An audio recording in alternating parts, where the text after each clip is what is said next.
Welcome back to Living Out Loud. I'm Susan Karp, the Executive Director of the Arlington Council on Aging. And actually today we're not even in studio.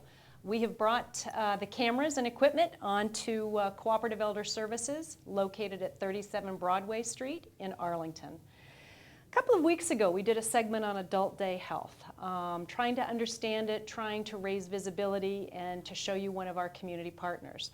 The Council on Aging currently gets approximately $4,000 a year through the Community Development Block Grant. We want to say thank you. And as an effort to continue to raise awareness and to really educate you on the importance of adult day health, I've asked the staff here if we could come inside the Cooperative Elder Services to have a general discussion. So what I'd like to do is to take a moment to introduce you to the professional staff at Cooperative Elder Services here in Arlington. And actually, Abby, if we can start with you, if you just let us know your name and your role here. Sure. So my name is Abby Ferreira, and I'm the Outreach Coordinator. I'm Donna Landino, the Program Director at Cooperative Elder Service in the Arlington site. Michelle Holmberg, Program Director for CESI in Concord.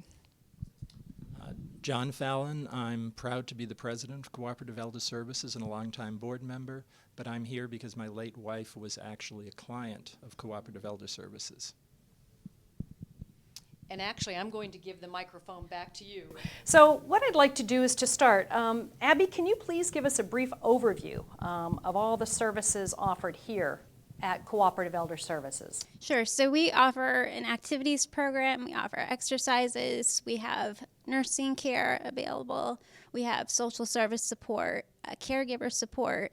We have specialized memory care as well, door-to-door transportation as well. So, and if someone would be interested in finding out more about us, you can contact myself. I can walk you directly through our services, answer any questions you might have, and also you can visit our website. That's great. So for those that are watching, this is the face of the person that you would be speaking with on the phone. So Abby, thank you for that information. Now we did talk on the previous show about how helpful the services were as far as the caregiver. Today, John has offered to come forward and to share some of his own experience. And even though you're president and you're on the board, you do have a personal story to share. So John, thank you, and if you'd share with us.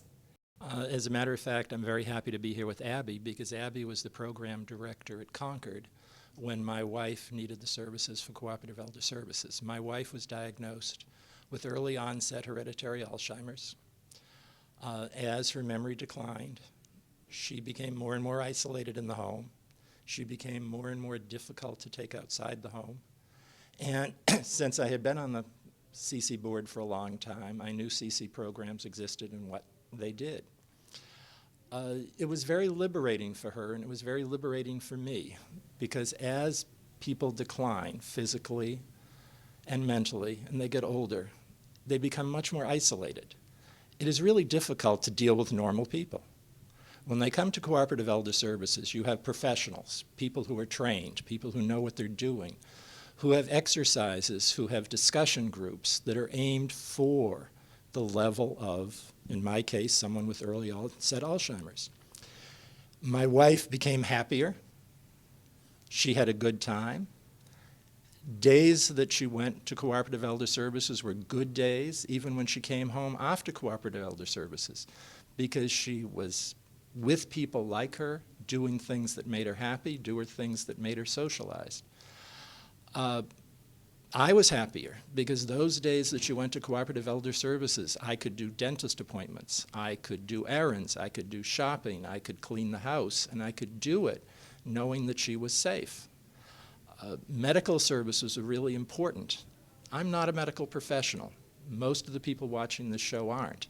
To have trained nurses look at your loved one 2 days a week, 3 days a week, they pick up things. They pick up things you might miss. In the course of 6 months, there were 2 issues that would have put my wife in the hospital that were caught before they ever became serious. Took her to the primary care physician, they were taking care of, everything was fine. The most important thing, and these people have heard this before, I call CESI the smile place. When my wife was at Cooperative Elder Services, she was smiling. because these people are smiling. We have lots of smiling people they're professional, but they smile. So I was smiling, she was smiling, and the staff was smiling. And the real reason that I kept bringing her to Cooperative Elder Services was because it made her happy. It made her happy, it made her socialized, and it gave her friends. And that's all you can do.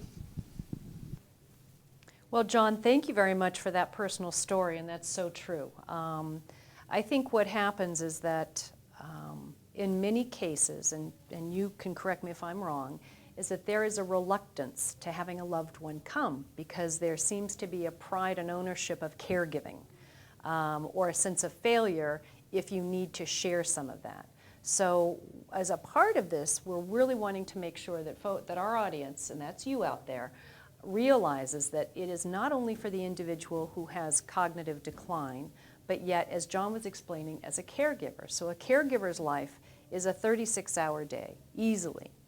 And just the idea that John was able to utilize his time to do the everyday things like the food shopping, like the laundry, the house cleaning, all of those things. What I was hoping, John, you'd say is that you were also able to gain a little bit of personal time, that you might have been able to do something just for yourself versus things that maintain the home. And I think hopefully you were able to do.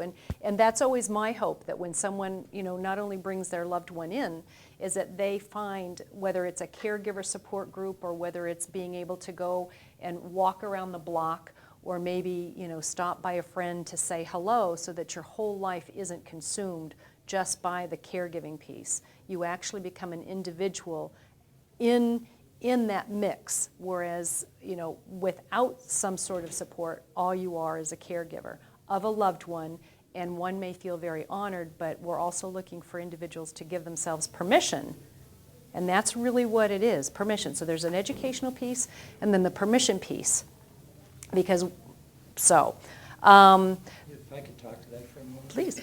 The reluctance is really hard because you feel guilty. You're doing 7x24 care, you feel guilty. And one of the hardest things is to realize that going to professionally trained strangers will make your loved one happier than spending the time with you. And that's a very hard emotional barrier to get over.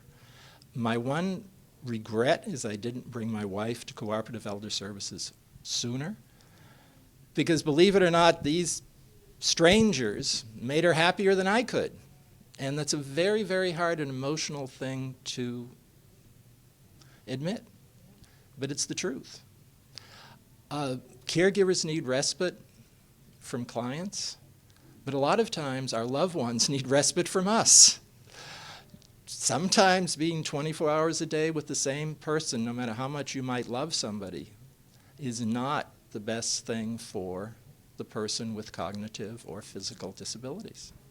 Well, and actually, John, I'm going to have you pass the mic to Michelle, because I'd like Michelle to share some of the experiences that participants have. So you indicated that you were program... I'm the program director for CESI in Concord. Okay, so if you can just share with us, as well as the audience. I'd love to. Yeah, so there are many benefits to people coming to an ADH program like ours. As John mentioned, there are eyes on your loved ones. There are people who are there with them, skilled nursing staff who are there to make sure that they're taking medications that they may need, checking in on them, seeing how they're going, what the progression of their condition may be.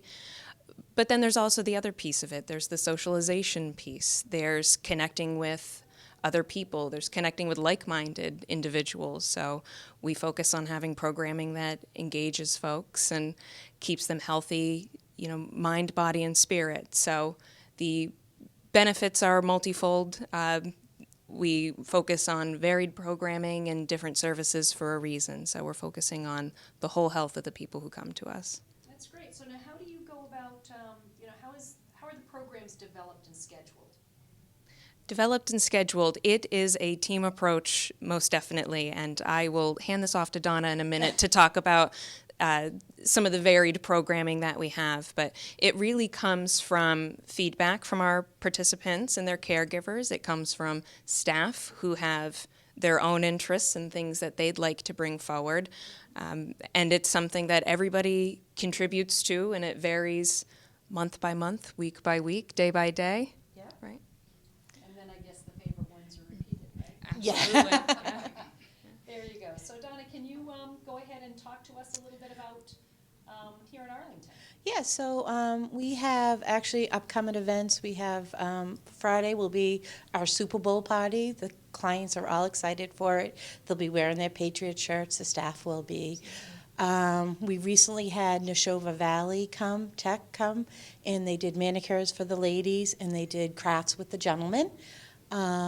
We have our Valentine's dance coming up, and we have music with that. They'll be dancing. There'll be snack, and some roses will be handed out to the ladies. But it is, as Michelle said, it's a team effort. We put out a calendar, and the staff really thinks of what they want to do, what's going on in the world that they can incorporate with an activity here for the clients. So maybe you could walk us through, so a client arrives at 9 o'clock in the morning. Yep. Do they just walk in and say hello? Is someone greeting them? So we're all greeting. We have 2 entrances, and someone is greeting at each door. We go into our main dining room, where we give juice and stuff, and then at 9:30 we'll give them toast, coffee, tea, could be muffins. But then at 10 o'clock we'll start, mostly everyone's here, and we'll start with our programming. And at 10 we start with a exercise program. So we'll have 3 groups of exercise program. Then at 11 we go into our current events, which is a popular room. We go into 11 is physical games, reminisce group, and then the gentlemen will do like a physical game. They all have choices of where they want to go. So at 10 we'll announce where everyone's going. And then at 12 o'clock we have lunch. And that goes till 1 o'clock. And then at 1 o'clock, we'll do some trivia so we can get everything ready for our next 3 groups. And those 3 groups will always be a physical game. It could be, and then we'll have a word game in the other room. And then down in this room that we're in, it could be an arts and crafts. It could be a men's group. It would be a smaller group for everybody. They, again, will have the choice at 1:30 of where to go. Okay. And I think, just jumping on what Donna's saying, I think what Donna just articulated really highlights the importance of varied programming and choice throughout the day. These are adults who are coming and choosing to spend their days with us, and so we want to make sure that we have varied and engaging program, and importantly that they have the opportunity, as Donna mentioned, to choose where they're going. What you may want to do one day is not what you're going to do the next day, right? Yeah, we're all human beings making decisions like that every day, and so we want that same opportunity for our participants joining us. Well, no, that's wonderful. So as far as with, so it's Monday through Saturday. The programs are Monday through Saturday. So the programs are varied on those particular days. Now, do you find that some folks, let me just ask this, and this is probably off topic, off script, but what are some of the obstacles that you see as far as people wanting to come in? Okay, so we're talking about education. We're talking about the sense of ownership of that caregiving piece. But are there other obstacles? I know that for many, cost is an obstacle. But they shut the door before they even ask. So we need folks to be aware of the program. We need folks to be aware that they would be reaching out to Abby, right? So Abby would talk to them about, the cost. Abby knows in the town of Arlington to connect with myself as a council on aging because we're wanting to make things happen. So if you were trying to make sure that people were to overcome some obstacles, what would you want them to know? I think, if you don't mind me jumping in here, I think one obstacle is the perception of what our day looks like. We hear people refer to it as a daycare, and I think we all sort of cringe a little bit when we hear that because we put so much time and effort and thought into, as I said, the varied programming and making sure that it's adult friendly and that it's engaging and educational and interesting every day. So that's one challenge that comes to mind is this. But that's as you said- that's important because even in my field, Michelle, so as a council on aging, I'm a community-based social service organization. The hurdle I have to break is that I'm not one step from a nursing home. I engage older adults. There's so much vitality in every community. In Arlington, I can speak to Arlington. It's incredible, but there's so much that's unknown. So I'm glad that you brought that up because people tend to cast it off as, oh, it's just, adult daycare. No, it's adult day health services, which incorporate the social, the psycho, social. All right, I'm not going to get this one out of my mouth, so someone rescue me. Anyway, it is important. Social, mental health, entire. Thank you, John. body. Thank you, John. So you know that this isn't scripted. And that's important. That's very important to understand. So I'm glad you brought that forward. Could I talk about? Yep. There are three obstacles. The first obstacle is financial. In my real life, I was a banker for 33 years, so I know numbers. Cooperative Elder Services enabled me to keep my wife home. And the price of Cooperative Elder Services versus a nursing home is incredibly inexpensive versus having someone come into the house, which is another alternative. Cooperative Elder Services is a half to a third of the price of having someone come into your house. Home health is wonderful, I'm not saying that. But it's a third the price, and you go out and you do it with friends. So consider the alternative. Cooperative Elder Services is actually a huge bargain. The second biggest issue is the client doesn't want to come. I mean, dragging somebody kicking and screaming sometimes is not a metaphor. My wife was not happy coming here. She was angry. Abby told me, hide around the corner for 5 minutes. So I would feel terribly, terribly guilty dragging this angry person in who didn't want to come. I'd hide around the corner for 5 minutes. She's laughing. She's having a great time. She's smiling. As soon as I left, she had a wonderful time. Then as soon as I showed up, she grumbled again.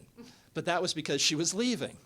So that's a difficult thing, and caregivers have to deal with the fact that sometimes the loved one doesn't want to come.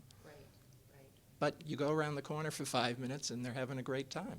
And that's an excellent point, John, an excellent point. So those are things that you have to remember so that once you interface with Abby and the loved one comes, if there's some resistance, follow Abby's care and she'll get them through the door.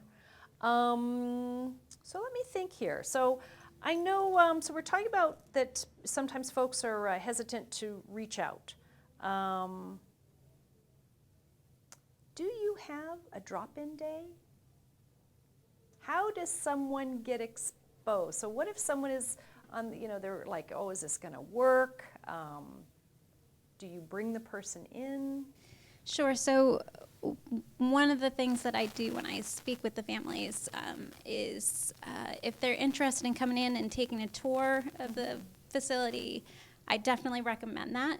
Seeing it firsthand, you may have an image of, again, what an adult day health program may be. And then when you come in, you see it's just, we have a vibrant activities program. The atmosphere is just very cheerful, and people are just happy to be working here. So you can see that firsthand if you take a tour of the program. And what I do is I work with the families to assess what would be the best, which program would be the best fit, as we have 5 different programs. So depending on location and convenience for them. And then also just different factors, the size. We have some of our programs are larger than others.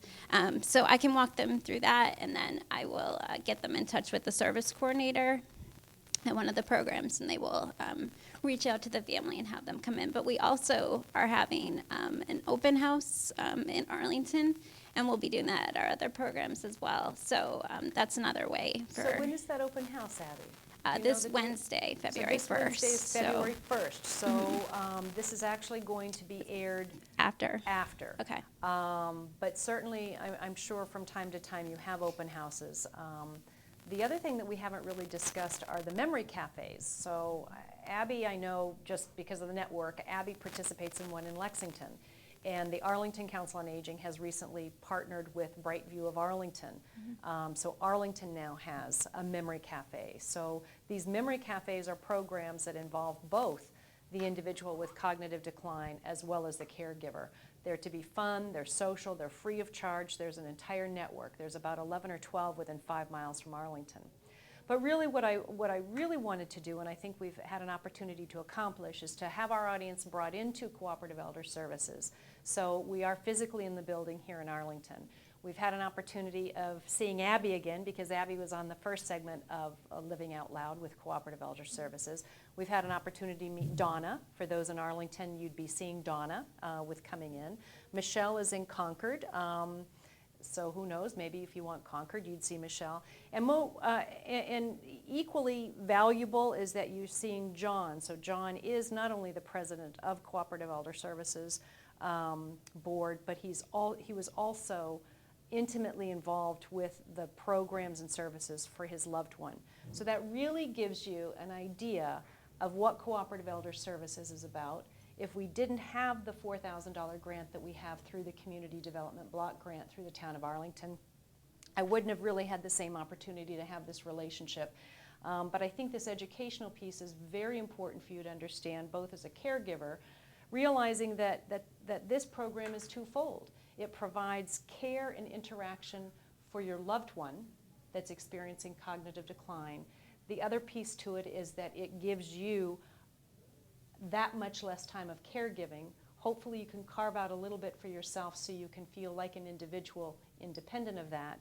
And then through memory cafes come together again as caregiver and person being cared for in the memory cafe, which are free programs. So we really hope that you take this information. If you personally don't need it, please share it with a friend.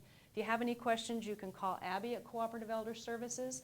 You can call the Council on Aging, and we can, between Marcy and Lori, who are social workers, if you end up with me, I can say the same thing. But don't hesitate. Give your loved one an opportunity to be in this environment, which also gives you the opportunity of stepping away. And as John described, even though he did all the things like the dental appointments, the house cleaning, and those kinds of things, take a walk around the block. You know, maybe you can, go have a cup of coffee or tea with a friend, but do it, and do it today. So I would really like to thank all of you for joining me today. I hope that you hear from those that haven't already been exposed to Cooperative Elder Services. And I want to thank you. And again, thanks for joining us on Living Out Loud. Until next time. If you're watching today and you think that this might be a good fit for a loved one, for yourself, for a family member, please don't hesitate to reach out. We'd love to invite you in our doors to see who we are and what we do. Call Cooperative Elder Services today at 781-863-1166, extension 104.